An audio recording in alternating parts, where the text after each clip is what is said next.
Making changes on a global scale can feel daunting, maybe even impossible. The world, after all, which we call home, is a beautiful mosaic, and each country, each culture is a cluster of tiles, with each tile an individual in change. We are blessed with a rich diversity, not only in nature, but also in societies and cultures. So the question this video will be tackling today is it possible for a change management approach to cater for this diversity, or to cater for all of these cultures? We believe it is. The ProSci change management approach focuses on the people, and ProSci put many years of research into this topic to effectively manage people. As part of that research, though, they included the element of culture. Now, in the description box below, you'll find a link to an article that explains why we, and Change, chose the ProSci methodology, but in a nutshell, we chose it because of this research-based approach. So, is it possible to manage change in the same way across cultures? Or is this just another one of those impossible things?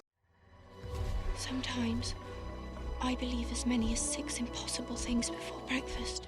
In this video, we will take a look at the core change management plans and show you how it is applicable by anyone for any change, anywhere. Stick to the end of the video if you'd like to see how to customize those plans, not only according to the change, but also according to the culture in which the change takes place, no matter where you are from. My name is Nick, and we are And Change.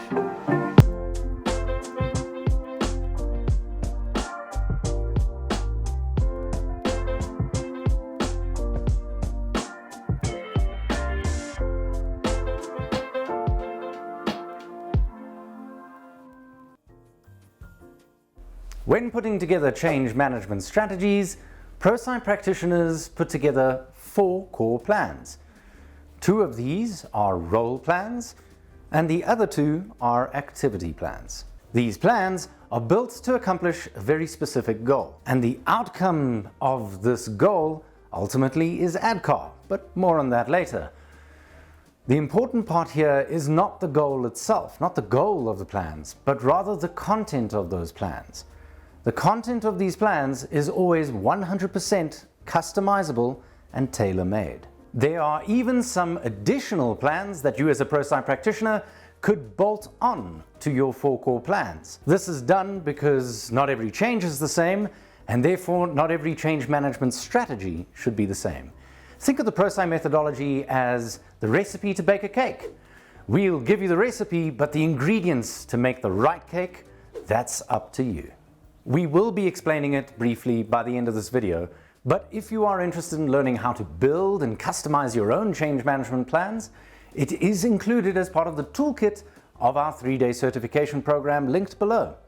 You can even attend this program from the comfort of your own home with the simple click of a button. Every change that affects people across cultures and continents needs those same 4 core plans, because it is those 4 core plans that drive adoption in what's common amongst all of them, the people. In case you're unfamiliar with ADKAR, here is a brief explanation on what it is. As we've said, ADKAR is a model. It describes the 5 elements that are present in an individual that adopts a change. These 5 elements are awareness, desire, knowledge, ability, and reinforcement. If you want to know more about ADKAR, we have a whole series of videos on the topic. If you'd like to see them, click on the top right. The bullet point is that ADKAR is built on human nature regardless of what cultural backgrounds you may have. There are certain key behaviors and instinctual responses to change that all human beings share. Now, if the 4 core plans are the actions, then ADKAR is the outcome. Building ADKAR is the purpose of those 4 core plans. Each activity in these plans is aimed at building an ADKAR element. And this is why this methodology and its tools can be applied by anyone, anywhere, at any time for any change. Though the activities may differ from place to place, change to change, and culture to culture, those intentions and those goals, ADKAR, always remain the same. Now that we've established that these change plans are in fact customizable, why don't we take a look at how to do just that? There are 10 aspects of change impact, and these are all aspects that we must consider while planning for change.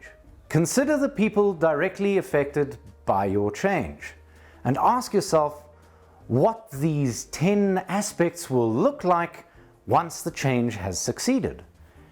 It is in this way that you can measure the impact of the change, but also tailor the change plan to the cultural needs of the individual. To highlight this, let's take a real-world example that I think many of us can relate to these days: working from home. In our time assisting organizations manage change, one multinational had made the transition from working at the office to working from home. No, I know what you're thinking. It is not because of COVID. This happened many years before COVID was even on the scene. The vast majority of infrastructure and processes were already in place prior to this change. So the organization went ahead and rolled out this change globally. But they ran into a particular pocket of resistance in Mexico. Why were the employees in Mexico particularly resistant to a change in the location of their work? It was discovered that in Mexico there was a cultural connotation to the location where you worked. Being seen to go into the offices of a prestigious organization to work there was not only a sign of a career or employment, but a sign of personal success. Employees, therefore, were concerned that a work-from-home model would give people the suspicion of their being unemployed. Location, therefore, played a large part in how this change was managed.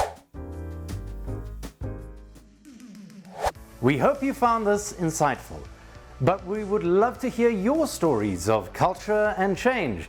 So please leave your story in the comment section below. Also, remember to subscribe and leave us a like. Thank you all for watching, and from myself, Nick, and everyone here at AndChange, happy changes!